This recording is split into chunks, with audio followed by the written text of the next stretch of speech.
कि तेरे कूचे में हूं फिर भी बेमिसाल हूं, तेरे कूचे में हूं। और देखिए जब कभी ढोलक और हारमोनियम पे गाना शुरू कर देना तो समझ जाओ फिर क्या होगा। कि तेरे कूचे में हूं फिर भी बेमिसाल हूं, पहचान ले मुझको मैं राहुल नागपाल हूं। एक बार तालियां दोनों हाथ खोल के बजा दो तो मैं समझू आप हैं। अरे तो मेरा कुछ नहीं, मैं तो समझ लूंगा राजघाट की कविता सुना रहा था, 10 मिनट में निकल जाऊंगा। तो थोड़ा सा मन बना लीजिए। उस दौर में मैं कविता पढ़ रहा हूँ जिस दौर में भारत को हिंदू राष्ट्र बनाने की सोच डेवलप हो रही हो और लोगों को तैयार किया जा रहा हो कि इस देश को हिंदू राष्ट्र बनाना है, मनुस्मृति को लागू करना है। मैं एक छोटी सी रचना बस यही से सुनाता हूँ, आप अपना मन बना लीजिए। इधर जो मेरी माताएं बहन बैठी हैं, मैं उनसे एक ही बात कहूंगा कि कभी खामोश बैठोगी, कभी कुछ गुनगुनाओगी, मैं उतना याद आऊंगा मुझे जितना भुलाओगी। सुन लो, आप मोबाइल पर सुनते हो, आप टीवी पर सुनती हो, मैं हर रोज एज ए पत्रकार आपके मोबाइल में आता हूँ, एज ए डिबेट में आ रहा हूँ। तो उन्होंने ऐसे टाइम पे मुझे कविता पढ़ने के लिए खड़ा किया है कि लोग सुनने के बिल्कुल नहीं तो कोई आएगा। मैंने कभी शुरुआत ऐसे की थी तो मैं सोच रहा हूं कि आज जैसे 15-20 साल पहले जिस दौर में हम लोग तो हम उसी दौर में हैं। जो लोग बात करना चाहते हैं वो बात कर लें, जो लोग सुनना चाहते हैं वो सुन लें, जो जाना चाहते हैं वो चले जाए। ठीक है भैया? और जो लोग खाना चाहते हैं वो खा लें। लेकिन मैं 5-7 मिनट में अपनी बात कहूंगा क्योंकि बुलाया हूं। और मैं देश के 18 राज्यों में लगभग 1000 कवि सम्मेलन बाबा साहब पे मैंने किए हैं।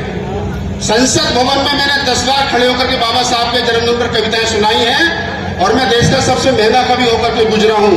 पिछले 2 साल से कविताएं नहीं पढ़ रहा हूं क्योंकि किसी ने कहा कि मेरे लिए मंच छोड़ दो, तो उसके लिए कहा कि जा तुम्हारे लिए मंच छोड़ दिए। और किसी ने कहा कि हमारे लिए मंच पर दोबारा कविता पढ़ो, तो मैंने जहां से 15 साल पहले सुजात जी के साथ शुरुआत की थी तो आज वहीं खड़ा हूं। मंच का ध्यान चाहता हूं। धनदेवी जी बड़ी सीनियर कवयित्री हैं, हमारी माता समान है, तो मंच का ध्यान चाहता हूं। आपका मन मिलेगा तो मैं कुछ पढ़ पाऊंगा। आता हूं, टीवी पर आता हूं, आज लाइव हूं, सुन लो। तो जिस दौर में इस भारत को हिंदू राष्ट्र बनाने की सोच डेवलप की जा रही हो तो मेरे जैसे कवि की जिम्मेदारी बनती है कि वो खड़े होकर के बाबा साहब डॉक्टर अम्बेडकर के समता मूलक समाज को बचाए रखने के लिए कविता पढ़े। मेरा धर्म बनता है। और ये जितने हमारे कवि बैठे दिनेश भाई और तमाम साथी, हमारे मंच के साथी, जिनका धर्म बनता है कि वो उस दौर में उस संविधान को और समानता को बचाए रखने की बात करें। सुनिए, बुद्ध की इस धरा को जरूरत नहीं।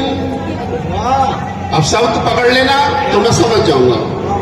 एक कवि सम्मेलन हो रहा था दिनेश भाई, सामने एक आदमी बैठा था, एक आदमी कविता पढ़ रहा था।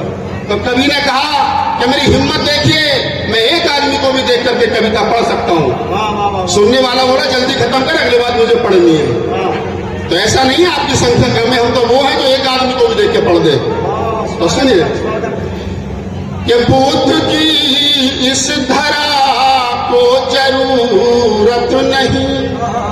ये कहते हैं कि परमिशन, बुद्ध कथा की परमिशन, अम्बेडकर की जयंती की परमिशन रद्द हो रही है। मेरे पास फोन आते हैं कि भैया परमिशन नहीं मिली। तब मैंने लिखने की कोशिश की कि बुद्ध की इस धरा को जरूरत नहीं और हमसे ऊपर तुम्हारी हुकूमत नहीं। ताली बजाओ यहाँ पर। देखो जो स्टार्टिंग में बैट्समैन आता है ना, उसे थोड़ी मेहनत करनी पड़ती है। तुम भी बजाओ और तुम भी बजाओ। बैठे बैठे क्या करोगे विनोद जी? भैया आप नहीं बजाओगे तो घर घर जाकर बजानी पड़ेगी। बजा दो ताली। नहीं, ढोलक में ले जानी पड़ेगी पर तो सभी ये बुद्ध की इस धरा को जरूरत नहीं और हमसे ऊपर तुम्हारी हुकूमत नहीं। और तेरे मंदिर तुझे सब मुबारक रहे, उस खुदा की हमें अब जरूरत नहीं। उस खुदा की हमें अब जरूरत नहीं।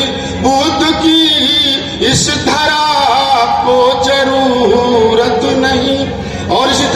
चार पंक्तियां सुने। कि ये धर्म की अफीम चटाओ न तुम। सरकार में बैठे हुए लोग, टीवी पर डिबेट करते हुए लोग जब कहते हो कि सब हिंदू सब हिंदू सब हिंदू सब हिंदू, और जब चुनाव के वक्त सब हिंदू, चुनाव खत्म हो जाता तो चमार तो खटीक तो पासी और क्या मैं ब्राह्मण हूं, फिर कोई हिंदू नहीं बचता है। तब मुझे बाबा साहब की बात याद आती है। बाबा साहब ने कहा था कि कितने संत महापुरुष भगवान पीर पैगंबर इस धरती पर पैदा हुए, अछूतों का किसी ने भला नहीं किया, अछूतों का भला मैंने किया है। तो हमारे लिए इस धर्म की अफीम मत चटाओ हिंदू धर्म की।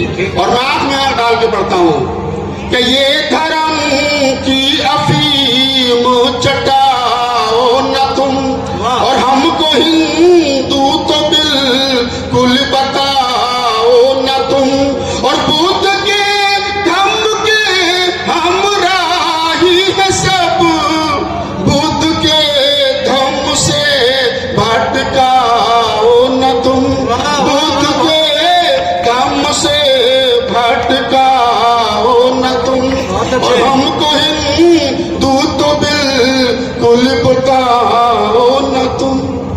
सुजात जी, आजकल देश में खुदाई चल रही है, हर मस्जिद के नीचे मंदिर ढूंढा जा रहा है।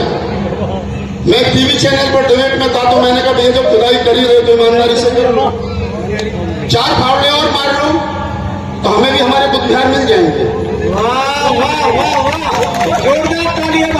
खोद ही रहे तो खोद लो यार, हम तो कह रहे हैं कि जहां जो बना उसको रहने दो, लेकिन अगर तुम कह रहे हो कि नहीं साहब हम तो खोदेंगे तो खोद लो।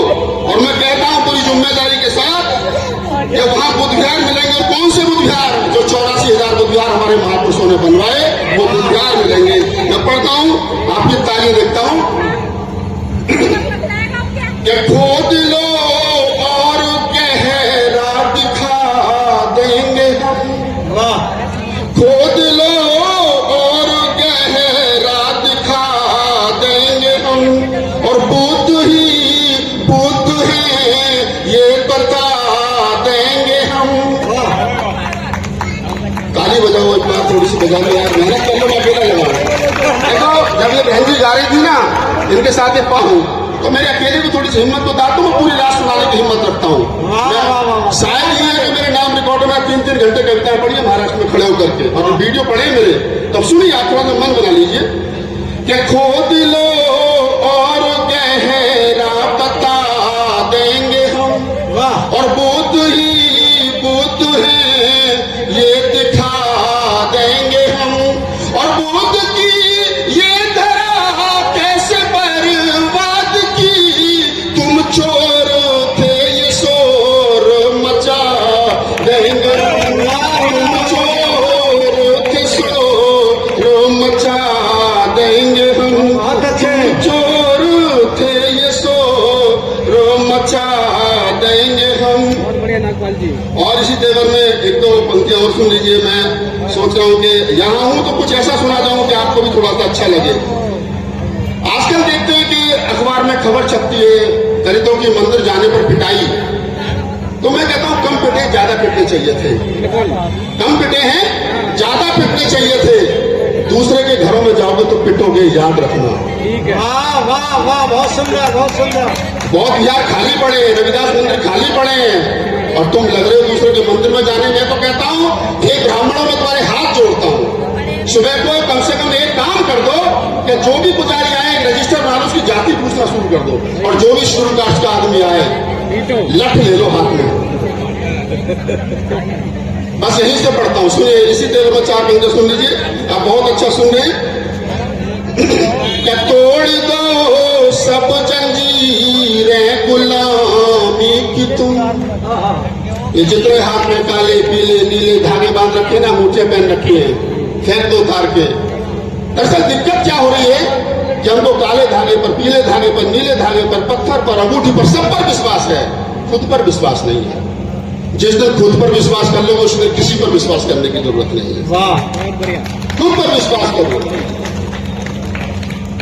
क्या तोड़ दो सब जंजीरें गुलामी की तुम, और छोड़ दो आदतें सब सलामी की तुम, और भीम के शेर हो तुम